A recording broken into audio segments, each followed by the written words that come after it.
Hi, my name is Antoinette. I am a registered nurse. I am also a certified diabetes care and education specialist. I do have a health coaching business. It's called plantperfecthealthcoaching.com if you guys want to check that out. But the reason I'm on today is I wanted to discuss my SVT experience. SVT stands for Supraventricular Tachycardia. It's a cardiac arrhythmia.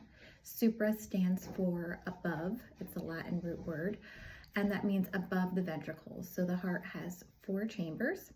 The upper chambers are the atria and the bottom are the ventricles.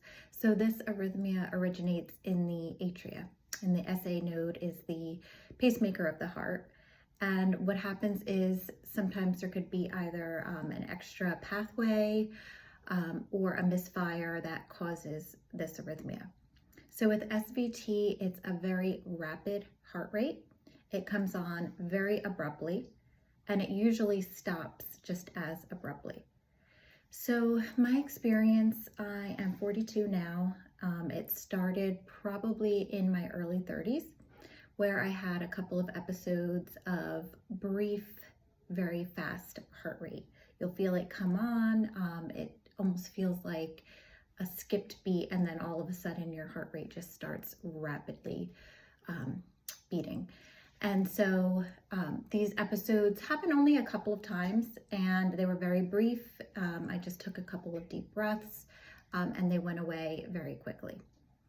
So probably about 4 years ago was the first time I had an episode that lasted for any length of time. I was actually driving in my car, and all of a sudden I felt that little flutter, and there goes my heart rapidly beating at about probably 150 to 200 beats per minute. The feeling is, if you've ever had it, it's terrifying. It feels like you're gonna die. Usually supraventricular tachycardia is not life-threatening, which is the good news, but it's a very scary situation. You might feel a little short of breath. You might feel a little uneasiness. Some interventions you can try doing are the Valsalva maneuvers, which is basically bearing down, like you're gonna have a bowel movement. You can try to put your face in ice water to stop an episode. You can stand on your head. There is another Valsalva maneuver, it's called the modified, where you can actually use a syringe to blow out, but don't let the air out. So it's kind of like the bearing down. And then afterwards you would lie back and put your feet up. This has been shown to have a 40% success rate, I've heard. So this episode that I had though, about 4 years ago, like I said, I was in the car. It wasn't stopping right away. Typically it does stop quickly for me, and so I did get very nervous. I almost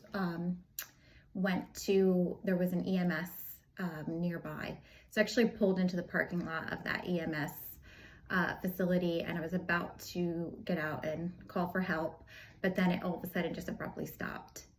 I did go to the ER that day, but unfortunately they did not catch the rhythm on a strip, so if they don't catch it, they can't identify it as SVT, and you will not get the diagnosis.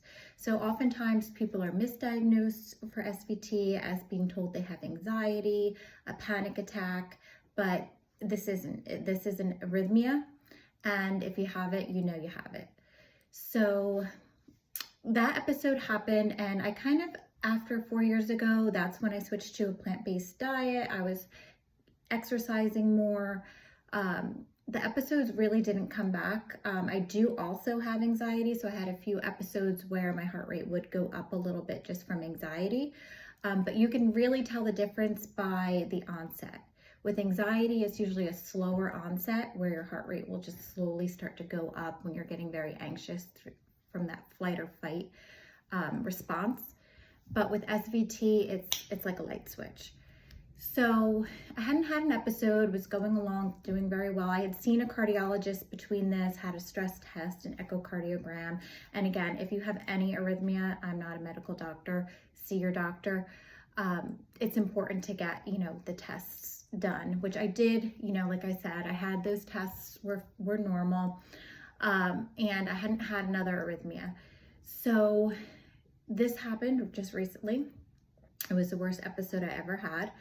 It happened in November, and I was just sitting down. I had started to go a little bit off my diet, and I had eaten, it was actually beans and rice, and then I had had some yogurt. It wasn't plant-based yogurt. I had had some regular yogurt, and it was kind of late in the evening, around 9 o'clock. I was sitting down, and all of a sudden I felt that little skip, and my heart just started racing. This was upwards to almost 200 beats per minute. So it was very scary. I have a Cardia Mobile. If any of you have that, it's a 1 lead EKG. You can put your fingers on it and see the EKG. What I saw looked like a very scary arrhythmia. It didn't even look like SVT to me initially. So I got very nervous. I ended up calling 911. I was here with my husband and my children, but I just felt like if I pass out, if something happens, I didn't want them to have to be responsible for that. So ultimately I decided to call 911. Prior to them getting here, I had probably waited about 15 minutes, and it was just going on the entire time. I was so stressed that I probably didn't really do the Valsalva maneuvers correctly or enough to even try to stop it on my own. It was a very terrifying feeling, and when you're in that moment, you know, it's just, you can't think clearly. So it really is good to have an action plan if you do have this, because once that hits, you won't be able to really think and react the way you want to. So if you write it out, an action plan, or have a plan prior, what Valsalva maneuvers you want to try. Do you want to try the ice water? I have heard, I have never tried this during an episode, but I have heard and seen from other videos, which were helpful to me, that people have had a very high success rate with the ice water, just submerging your head up to your ears in a bowl of ice water for 10 seconds.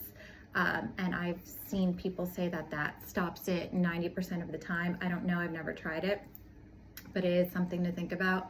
But again, I really didn't do the Valsalvas properly during this episode. I was just completely panicked. So once the EMS arrived, they had tried to obtain my blood pressure, couldn't, my heart rate was too high. They really didn't even know what to do with me, honestly. So they needed to get me to the paramedics, they said. So they brought me into the ambulance.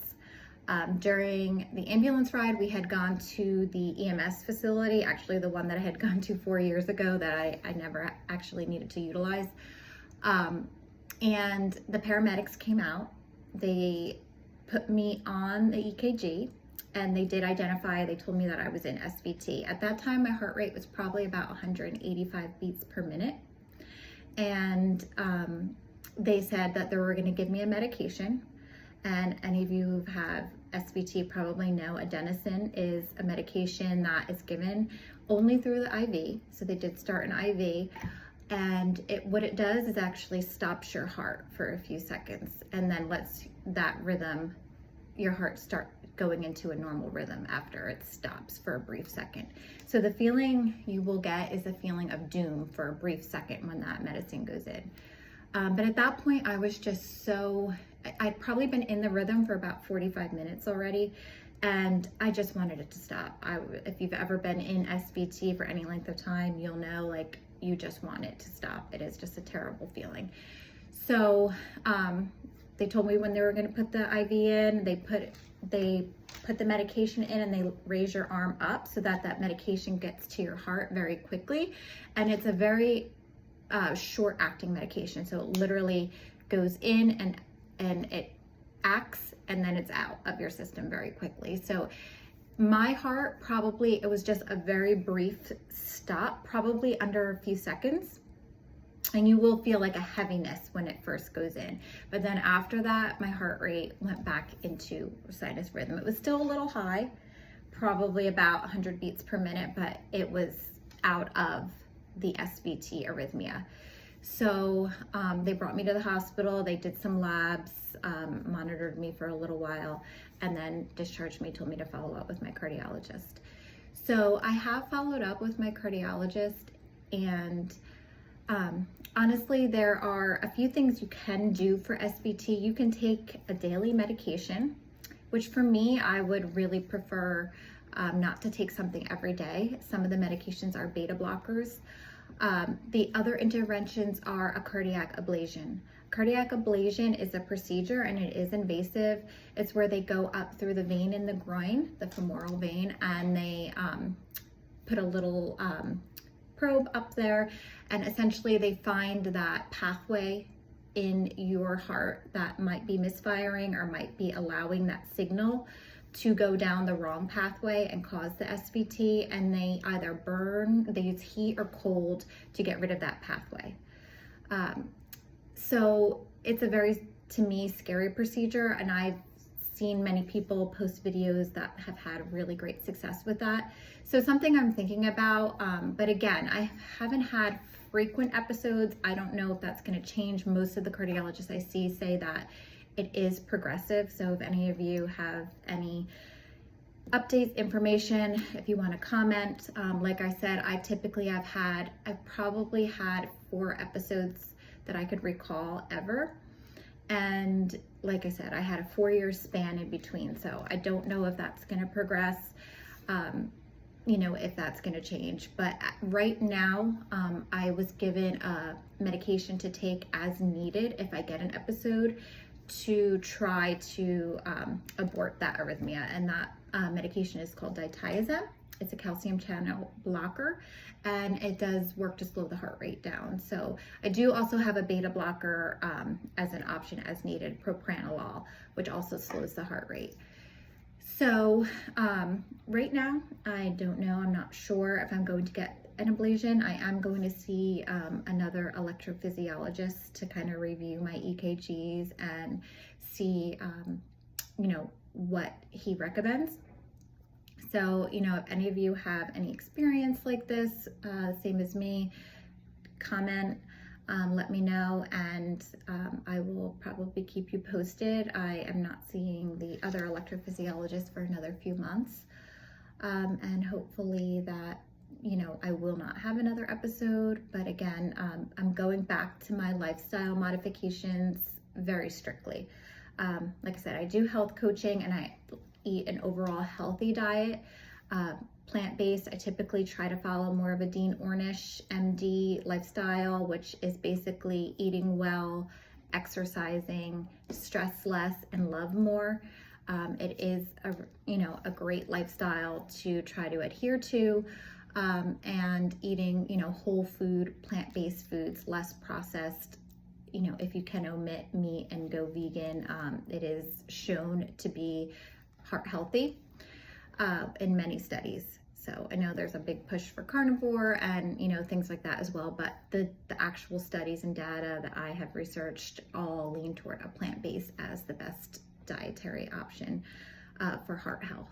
So again, I've increasing my exercise, going back to more of my plant-based diet, and really exclusively my plant-based diet right now. So we'll see. I'm not sure. Obviously with SVT, it can come on at any time. So that is, the fear that people with SVT have.